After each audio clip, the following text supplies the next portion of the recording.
ସକାଳର ଜଳଖିଆ ହେଉ ବା ଟିଫିନ୍ ବକ୍ସରେ ଯଦି କିଛି ଇନଷ୍ଟାଣ୍ଟ ତା ସହିତ ହେଲ୍ଦି ବନେଇବା ପାଇଁ ଚାହୁଁଥିବେ ତାହେଲେ ଏଇ ଜଳଖିଆକୁ ନିଶ୍ଚୟ ଟ୍ରାଏ କରନ୍ତୁ। ଖାଇବା ପାଇଁ ସେମିତି ସ୍ୱାଦିଷ୍ଟ ମଧ୍ୟ ରହିଥାଏ। ଦେଖିପାରୁଥିବେ ପୁରା ତୁଳା ପରି ନରମ ବନିଛି। ମାତ୍ର 10 ମିନିଟ୍ରେ ବନିକି ରେଡ଼ି ହେଇଯିବ। ତା ସହିତ ଘରେ ଛୋଟ ପିଲା ହୁଅନ୍ତୁ ବା ବଡ଼ ଲୋକ ସମସ୍ତେ ଏଇ ଜଳଖିଆ ଖାଇବା ପାଇଁ ପସନ୍ଦ କରିବେ। ନମସ୍କାର, ପ୍ରତିଦିନ ରୋଷେଇକୁ ଆପଣମାନଙ୍କୁ ଅନେକ ଅନେକ ସ୍ୱାଗତ। ଆପଣମାନଙ୍କୁ ଅନୁରୋଧ ରହିଲା, ଯଦି ଚ୍ୟାନେଲରେ ନୂଆ ଅଛନ୍ତି ପ୍ଲିଜ୍ ଚ୍ୟାନେଲକୁ ସବସ୍କ୍ରାଇବ୍ କରିନେବେ। ତା ସହିତ ଭିଡ଼ିଓକୁ ପ୍ଲିଜ୍ ଗୋଟେ ଲାଇକ୍ କରିବେ। ପ୍ରଥମେ ଆମେ ଗୋଟେ ମେଜରିଂ କପ୍ ବା ବାଉଲ୍ ସେଟ୍ କରି ନେବା। ସେଥିରେ ସବୁ ଜିନିଷକୁ ୟୁଜ୍ କରିବା। ଯେମିତି ମୁଁ ଗୋଟେ ଜାଗାରେ 1 କପ୍ ସୁଜି ଦେଇଛି। ଯେତିକି ଆପଣ ସୁଜି ନେବେ ତାର ଅଧା ଏଠି ଦହି ୟୁଜ୍ କରିବେ। ଫ୍ରେଶ୍ ଦହି ନେବେ, ଖଟା ଦହି ୟୁଜ୍ କରିବେନି। ତା ସହିତ ମୁଁ ଏଠି 1 କପ୍ ପାଣି ୟୁଜ୍ କରିଛି। ନର୍ମାଲ ପାଣି ଦେଇଛି, ମାନେ ଅଧା କପ୍ ଦହି ଆଉ 1 କପ୍ ପାଣି ଟୋଟାଲି ମୁଁ ୟୁଜ୍ କରିଛି 1 କପ୍ ସୁଜି ପାଇଁ। ପ୍ରଥମେ ଟିକେ ମିଶେଇ ନେବା। ମିଶେଇ ସାରିଲା ପରେ କଭର୍ କରିକି ରେଷ୍ଟ ହେବା ପାଇଁ 10 ମିନିଟ୍ ଛାଡ଼ିଦେବା। ତା ଭିତରେ ସୁଜିଟା ଟିକେ ଫୁଲିଯିବ ଆଉ ନରମ ମଧ୍ୟ ହେଇଯିବ। ଏପଟେ ମୁଁ କ'ଣ କରିଛି ନା, ଆହୁରି ପିଠାକୁ ଟିକେ ନରମ ବନେଇବା ପାଇଁ ଗୋଟେ ଜାଗାରେ 1/4 କପ୍ ନେଇଛି ଚୁଡ଼ା, ମାନେ 2ରୁ 3 ଚାମଚ ମୁଁ ଏଠି କଞ୍ଚା ଚୁଡ଼ା ନେଇଛି। ପ୍ରଥମେ ଆମେ କ'ଣ କରିବା, ଅଳ୍ପ ଟିକେ ପାଣି ଦେଇଦେବା। ପାଣି ଦେଇକି 2ରୁ 3 ମିନିଟ୍ ଚୁଡ଼ାକୁ ଏଇପରି ଛାଡ଼ିଦେବା। ଯେତେବେଳେ ଚୁଡ଼ା ଟିକେ ଭିଜିଯିବ ଆଉ ନରମ ମଧ୍ୟ ହେଇଯିବ, ଆକୁ ଗୋଟେ ସାଇଡ଼୍ରେ ରଖିନେବା। ଚାଲନ୍ତୁ ପ୍ରଥମେ ଆମେ କ'ଣ କରିବା ନା, ସୁଜିକୁ ଚେକ୍ କରିନେବା।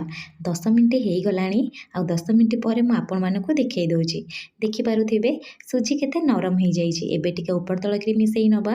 ମିଶେଇ ସାରିଲା ପରେ ପ୍ରଥମେ ଆମେ କ'ଣ କରିବା, ଗୋଟେ ମିକ୍ସିଂ ଜାର୍ ନେବା। ସେଥିରେ ଗୋଳେଇକି ରଖିଥିବା ସୁଜିକୁ ଦେଇଦେବା।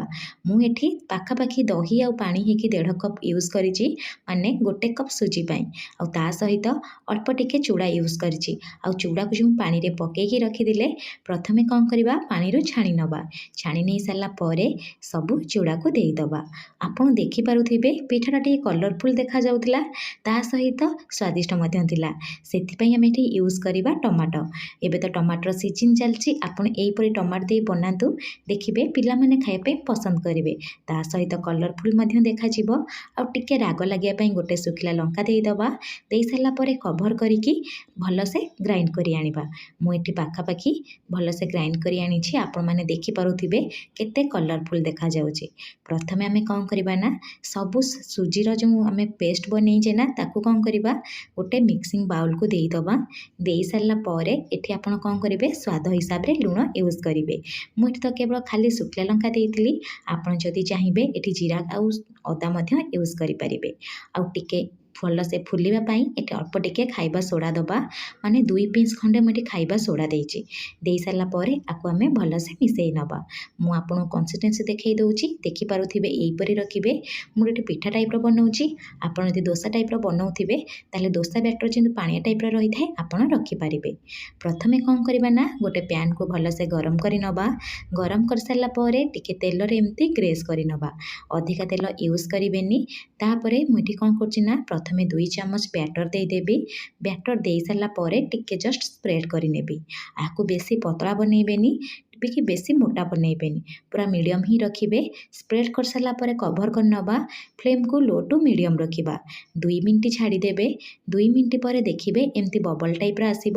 ଆପଣ ଯଦି ଚାହିଁବେ ତଳପଟୁ ମଧ୍ୟ ସେକିପାରିବେ, କିନ୍ତୁ 2 ମିନିଟ୍ ପରେ ଉପର ତଳ ଭଲସେ ସେକି ଯାଇଥାଏ। ଆପଣ ଏମିତି କ'ଣ କରିବେ ନା, ପ୍ୟାନ୍ରୁ କାଢ଼ିକି ଖାଇପାରିବେ। ତା ସହିତ ସେକିବା ମଧ୍ୟ ପଡ଼ିବନି। ଏଇ ପ୍ରୋସେସ୍ରେ ପ୍ରଥମେ ଆମେ ସବୁକୁ ବନେଇ ନେବା। ଆପଣ ଗୋଟେ ଥର ଏଇ ଦୋସାକୁ ବା ପିଠାକୁ ଟ୍ରାଏ କରନ୍ତୁ। କେମିତି ବନିଲା ମୋ ସହିତ କମେଣ୍ଟ ସେକ୍ସନରେ ସେୟାର କରନ୍ତୁ। ଯଦି ଭିଡ଼ିଓଟି ପସନ୍ଦ ଆସିଛି ପ୍ଲିଜ୍ ଗୋଟେ ଲାଇକ୍ କରିବେ। ପୁଣି ଦେଖା ହେବ ନେକ୍ସଟ ଭିଡ଼ିଓରେ। ଧନ୍ୟବାଦ।